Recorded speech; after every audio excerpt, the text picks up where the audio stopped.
Hi, welcome to our channel. నేను మీ MPR. పేదవాడు, బడుగు బలహీన వర్గానికి చెందిన వారు కడుపు నిండా అన్నం తినడం కోసం ఎవరు సహాయం చేశారు, దీనివల్ల ఎవరు ఆదాయం పొందారు అనే దాన్ని తెలుసుకునే ముందుగా మన ఛానల్ని like, share, comment and subscribe చేయండి. పేదవారు, బడుగు బలహీన వర్గాలు వారు అని ఎందుకన్నానంటే, అప్పటిలో మన మాజీ ప్రధాని ఇందిరాగాంధీ గారు బడుగు బలహీన వర్గాలు వాళ్ళు ఎలాగైనా వాళ్ళని పైకి తీసుకురావాలి అనే ఉద్దేశంతో ఆవిడ పెను సంచలనమైనటువంటి మార్పులు తీసుకొచ్చారు. ఇప్పటికి కూడా కొన్ని పల్లెటూర్లలోకి వెళ్ళి కొంతమంది బడుగు బలహీన వర్గాల వారిని అడిగితే, మాకు 1 ఎకరా పొలం ఇచ్చింది ఎవరు అంటే ఇందిరాగాంధీ గారు అని చెప్పుకుంటున్నారు. అది వారికి గుర్తు కూడా ఉంటుంది. అలాగా ఆవిడ ఐరన్ లేడీగా భారతదేశంలో చరిత్రలో నిలిచిపోయారు. అలాగే ఆ తరువాతి కాలంలో మన ఆంధ్రప్రదేశ్ సినిమా రంగంలో నటిస్తున్నటువంటి నందమూరి తారక రామారావు గారు ప్రజలలోకి వచ్చేసి ప్రజలకు సేవ చేయాలని చెప్పేసి పార్టీ పెట్టడం, అనతి కాలంలోనే అధికారం చెక్కించుకొని ముఖ్యమంత్రి అయ్యారు. ఆ తర్వాతి కాలంలో నాదెండ్ల భాస్కర్ రావు గారు ఆ పార్టీని ఈయన లాగేసుకోవడంతో నందమూరి తారక రామారావు గారు ప్రజల్లోకి వచ్చేసి ఆయన పేదవాడు కడుపు నిండా అన్నం తినడానికి ₹2 కిలో బియ్యం తీసుకొచ్చేసి పెను సంచలనం సృష్టించారు. ఆ తర్వాత ఆడవాళ్ళ కన్నీరు తుడవడానికి మద్యపాన నిషేధం తీసుకొచ్చారు. ఇలాంటి మహోన్నతమైన కార్యక్రమాలు చేయడం వలన ఆయన మళ్ళీ రెండోసారి ప్రజల్లోకి వచ్చేసి నన్ను ఈ విధంగా చేశారు అని ప్రజల్లోకపోవడంతో ప్రజలందరూ ఎదురు తిరిగేసి మళ్ళీ తారక రామారావు గారికి అధికారం ఇచ్చారు. ఆ విధంగా ప్రజలలో ఎన్టీఆర్ గారు దేవుడయ్యారు. ఆ తర్వాతి కాలంలో రాను రాను కొన్ని పత్రికల ద్వారా ఆయన మీద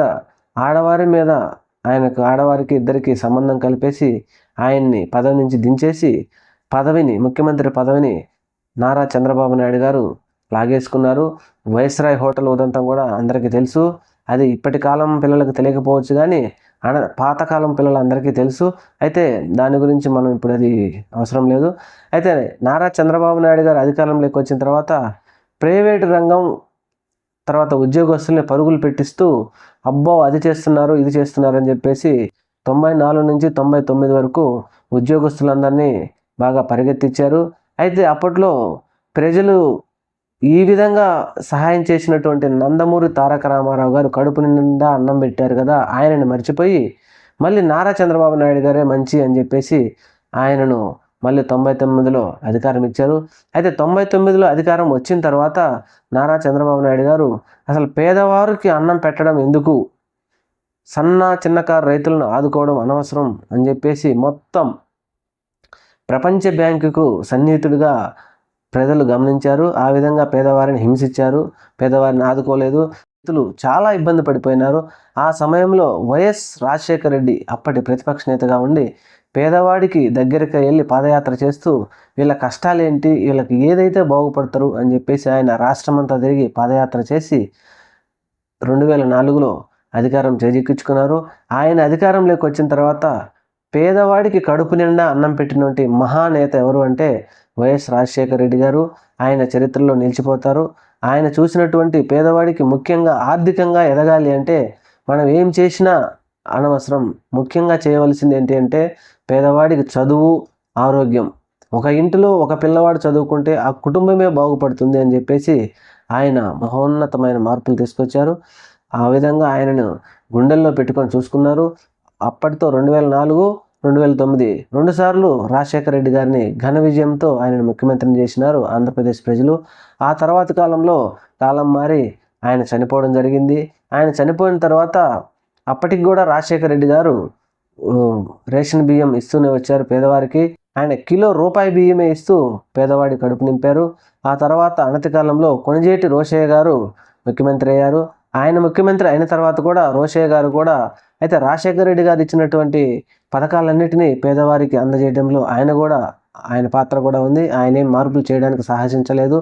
ఆ తర్వాత మన ఉమ్మడి రాష్ట్రం విడిపోవడానికి వచ్చిన టైంలో రోషయ్య గారు తట్టుకోలేక ఆయనను దించేసి కిరణ్ కుమార్ రెడ్డి గారు కాంగ్రెస్ అధినేత సోనియా గాంధీతో కలిసి కిరణ్ కుమార్ రెడ్డి ఎక్కడం జరిగింది. అయితే కిరణ్ కుమార్ రెడ్డి గారు కూడా కొన్ని పేదవాడికి కడుపు నిండా అన్నం పెట్టడంలో ఆయన కొన్ని పెను మార్పులు తీసుకొచ్చారు. ఈ కిలో రూపాయి బియ్యంతో పాటు పేదవాడికి మనం ఏం చేయాలి, ఒక 100-185 రూపాయలతో రేషన్ షాప్లో పలు రకాల సరుకులతో కలిపి ఇవ్వడం జరిగింది. ఆ రోజుల్లో కిరణ్ కుమార్ రెడ్డి గారిని కూడా పేదవాళ్ళందరూ దేవుడు అన్నట్టుగా చూశారు. అయితే ఆయన ఉమ్మడి రాష్ట్రం విడిపోవడం టైంలో లాస్ట్ బాల్ వరకు 6 కొడతానని అట్లా మాట్లాడటంతో ఆయన్ని మర్చిపోయారు.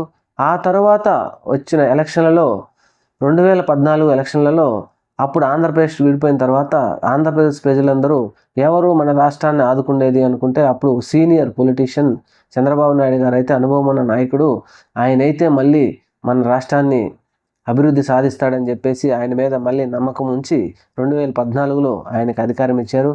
అయితే 2014లో ఆయనకు అధికారం వచ్చిన తర్వాత మళ్ళీ ఆయన యథావిధిగా ఇలానే చేస్తూ వచ్చాడు. పేదవాడిని ఆదుకోవడానికి ఎటువంటి సహాయం ఆయన చేయలేదు. అయితే ఎలక్షన్లకు ముందు 8 నెలలు 9 నెలల ముందు అన్నా క్యాంటీన్లు అని చెప్పేసి పేదవాడికి కడుపు నింపడానికి అన్నా క్యాంటీన్లు పెట్టారు.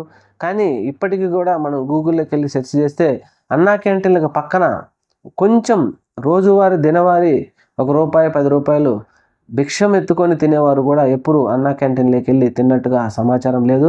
అది ఎప్పుడు పైవారికే అన్నా క్యాంటీన్లు, కింద వారికి లేనట్టుగా అప్పట్లో అనుకునేవారు. మనకైతే తెలియదు, మనం ఎప్పుడు వెళ్ళలేదు, మనం చూడలేదు. ఆ తర్వాత అనతి కాలంలో ఎలక్షన్లు వచ్చినాయి. 2019లో ఆయన ఆంధ్రప్రదేశ్ ప్రజలు ఆయన్ని దించేసి వైఎస్ జగన్మోహన్ రెడ్డి గారు, మహానేత వైఎస్ రాజశేఖర రెడ్డి గారు తనయుడైనటువంటి వైఎస్ రాజశేఖర రెడ్డి కొడుకు వైఎస్ జగన్మోహన్ రెడ్డి గారికి అధికారం ఇచ్చారు. ఆ తర్వాత ఆయన కూడా 2019లో అధికారం చేపట్టిన తర్వాత ఆయన చేసిన పొరపాటు ఏంటంటే అన్నా క్యాంటీన్లు తీసేశారు. ఈ అన్నా క్యాంటీన్లు తీసినప్పుడు పేదవారు చాలామంది బాధపడ్డారు. ఎందుకు జగన్మోహన్ రెడ్డి గారు ఈ విధంగా చేస్తున్నారని చెప్పి చాలామంది తప్పుపెట్టారు. అయితే ఆయన తీసేసినప్పటికీ జగన్మోహన్ రెడ్డి గారు ఏం చేశారంటే ఒక పూట అన్నం పెట్టడం కాదు, ఆ పేదవాడి కుటుంబంలో ఒక కుర్రోడిని, ఒక పిల్లాడిని, పాపను మనం చదివిస్తే ఆ కుటుంబం ఆర్థికంగా ఎదగాలి, అప్పుడు కానీ పేదవాడు ఆర్థికంగా ఎదుగుతాడు అని చెప్పేసి ఆయన ఆలోచన చేసి ఇలాంటి సంక్షేమ కార్యక్రమాలు ఎన్నో తీసుకొచ్చి దేశంలో మొట్టమొదటగా సంక్షేమ కార్యక్రమాలన్నీ పేదవాడికి ఇంటికి చేర్చింది ఎవరు అంటే అది ఒక్క వైఎస్ జగన్మోహన్ రెడ్డి గారికి దక్కుతుంది. అయితే ఆ తర్వాత కాలంలో ఆయన ఇచ్చినవన్నీ తీసుకున్న తర్వాత 2024 ఎలక్షన్లకు ముందు 10 నుంచి 12 నెలల మధ్యకాలంలో ఎప్పుడైతే వీరికి ఇంకా మనకు అధికారం రాదు అని చెప్పేసి 3-4 సంవత్సరాలు శ్రీలంక అయిపోయింది, సంక్షేమ పథకాలు ఇచ్చి సొమ్మరిపోతులైనాడు చేశారు జగన్మోహన్ రెడ్డి అని చెప్పిన వారు ఒక్కసారిగా ఈ ఎల్లో మీడియా కావచ్చు, తెలుగుదేశం పార్టీ కావచ్చు, ఎన్డీఏ సంకీర్ణ ప్రభుత్వం మాట మార్చేసి జగన్మోహన్ రెడ్డి గారికి ఇచ్చిన దానికంటే మేము డబుల్ ఇస్తాం అని చెప్పేసి ప్రజల్లోకి వెళ్ళడం జరిగింది. అయితే జగన్మోహన్ రెడ్డి గారు ఉన్న మాట మీదనే ఇక్కడికే ఇవ్వగలుగుతాం, ఇంకా ఇవ్వలేము అని చెప్పేసి ఆయన ఒక మాట మీద ఉండటంతో తెలుగుదేశం ప్రభుత్వం ఇచ్చిన దానిని పేదవాడు మళ్ళీ నమ్మాడు. మనకు తెలుగుదేశం ప్రభుత్వం వస్తే ఇంకా ఎక్కువ వస్తాయి కదా అని ఆశపడి మళ్ళీ తెలుగుదేశం పార్టీకి అధికారం ఇచ్చారు. అయితే 2024 ఎలక్షన్లలో తెలుగుదేశం పార్టీ ఎన్డీఏ సంకీర్ణ ప్రభుత్వం ఏర్పడిన తర్వాత పేదవాడి కడుపుని ఆకలి తీర్చే విధంగా ముందుకెళ్తున్నట్టుగా అనిపించడం లేదు. ఈ మాట ఎందుకంటున్నామంటే వాళ్ళు సహాయం చేస్తామని ఇచ్చిన హామీల్లో ఏ ఒక్కటి వీళ్ళు ఇప్పటికీ అది నెరవేర్చలేదు. మరి ఇక మీదటైనా నెరవేరుస్తారా లేదా తెలియదు. అయితే ఇక్కడ ఒక విషయం ముఖ్యంగా మీకు చెప్పేది ఏంటంటే కింద కామెంట్లు పెట్టేవాళ్ళు కావచ్చు, మేధావులు కావచ్చు, తెలుగుదేశం పార్టీని అభిమానించే నాయకులు కావచ్చు, అభిమానులు కావచ్చు, మేము చెప్పేది ఏంటంటే మీరు ఇప్పటిదాకా చెప్పిన దాంట్లో, ఇప్పుడు చెప్పే దాంట్లో చంద్రబాబు నాయుడు గారు ఇచ్చిన మాట మీద కరెక్ట్గా ఉన్నారా? సంపదల సృష్టి అన్నారు, దాని మీద ఉన్నారా? మీరు చెప్పింది కరెక్టా తప్ప? ఎవరు కరెక్టు ఎవరు తప్పు అనేది ఒకసారి ఆలోచించండి. ఆలోచించి కామెంట్లు పెట్టండి. అంతేగాని అలా కాకుండా ఏదో చంద్రబాబు నాయుడు గారిని ఏదో అన్నామనో లేకపోతే జగన్మోహన్ రెడ్డిని ఏదో అన్నామనో అలా కామెంట్లు పెట్టద్దు. ఆలోచన చేయండి. పేదవాడికి ఇచ్చిన హామీలు నెరవేరుస్తారా? నెరవేర్చడానికి ఇది సాధ్యమేనా అనేది మాత్రం ఆలోచన చేయండి. Thank you. మన ఛానల్ని సబ్స్క్రైబ్ చేయండి.